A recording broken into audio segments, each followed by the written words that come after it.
आज पूरे देश भर में कांग्रेस पार्टी की बिहाफ से ये जो बढ़ती महंगाई है, खासकर पेट्रोल डीजल गैस को लेकर जो सरकार कमाई कर रही है, इंटरनेशनल मार्केट के मुताबिक हमें 40 रुपए पेट्रोल लीटर मिलना चाहिए, जो इस वक्त 100 के पार हो गया।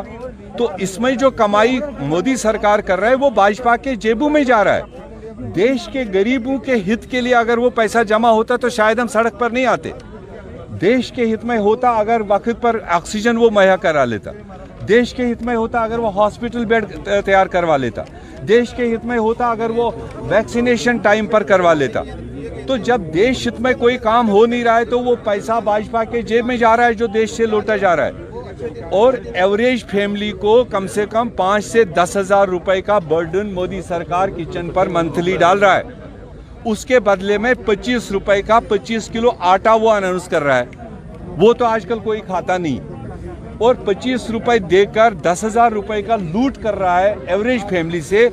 ये देश बर्दाश्त नहीं करेगा। इसलिए कांग्रेस पार्टी डिमांड कर रहा है कि अपने कीमतों को रोल बैक करो, आम गरीब को रिलीफ दो, उसके किचन को चलने दो, उसको जीने का हक है, वो आपकी ड्यूटी है। मंत्री ने हाल ही में कहा जो सरसों के तेल की कीमत में उछाल आया उसका कारण है कि भ्रष्टाचारी को बीच से हटाया। अगर भ्रष्टाचारी को हटाया तो कमी आनी चाहिए, उछाल होना चाहिए। अरे भ्रष्टाचारी जो थे वो भी उन्हीं के थे, और ये कौन सी नई बात है? अगर भ्रष्टाचारी को हटाया होता तो रेट कम कंट्रोल में आती।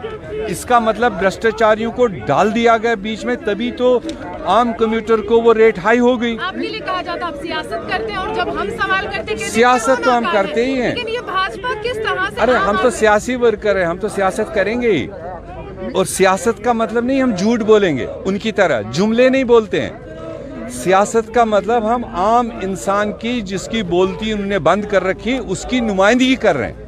ये हमारी सियासत है। जब भी पूछा जाए कोरोना काल यही कहा जाता है। मीर साहब आप कह रहे हैं कि वो बीजेपी ये कह रही है कि जिन प्रदेशों में कांग्रेस सत्ता में है वहाँ पर भी टैक्स कर सकते हैं वो काम, तो वो वहाँ पर भी कर रहे हैं। वहाँ फर्क है। हमारे छत्तीसगढ़ ने, राजस्थान ने, दूसरे प्रदेशों ने उसमें अपने लेवल पर जितना हो सकता था कंट्रोल जो स्टेट लेता है उसमें वो कंसिडर कर रहे हैं। मगर जो सेंट्रल गवर्नमेंट उसमें इम्पोज कर रहा है तो वो तो सेंट्रल गवर्नमेंट को ही करना है। राजनीतिक सरगर्मियाँ जम्मू कश्मीर में तेज हुई हैं, जिस तरह से डिलिमिटेशन की बात है और स्टेट की बात चली है, क्या कहेंगे सर उसको? नहीं देखो, डिलिमिटेशन तो इन्होंने एक बहाना किया, सिर्फ जम्मू कश्मीर के लोगों को ब्यूरोक्रेट्स के जरिए से मार पिटाई करने के लिए डिलिमिटेशन एक बहाना है। वरना जितना बार उनको रिऑर्गेनाइजेशन के मुताबिक करना वो 1 हफ्ते में हो सकता था।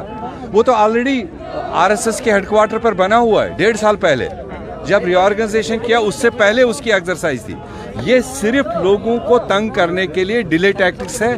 हमारी डिमांड रहेगी इसी महीने के अंदर डिलिमिटेशन रिपोर्ट पेश करो, स्टेट को रेस्टोर करो और इलेक्शन अक्टूबर-नवंबर में करो। की जो मीटिंग हुई कश्मीर में कांग्रेस उससे क्या कहेगी? पीएचईडी की वहाँ मीटिंग हुई तो कांग्रेस क्या कहेगी? नहीं सर, उसमें कुछ अरे पीएचईडी की मीटिंग हुई ना, कांग्रेस तो यहाँ है, हम तो लोगों के साथ है।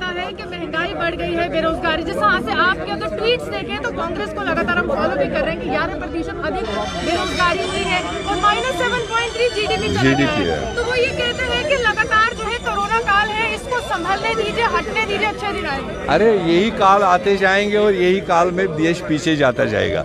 इसीलिए तो सरकार होती है। इसी तरह की आफतों में देश को बचाने के लिए, अपने जीडीपी को मेंटेन करने के लिए, अपनी एम्प्लॉयमेंट रेट को बेहतर करने के लिए, इसी के लिए इलेक्टेड सरकार होती है। ये ऐसे थोड़ी होती है कि इंटरनेशनल जहाज़ों में आप जाकर 5 स्टार में ऐश करोगे और गरीब को मरने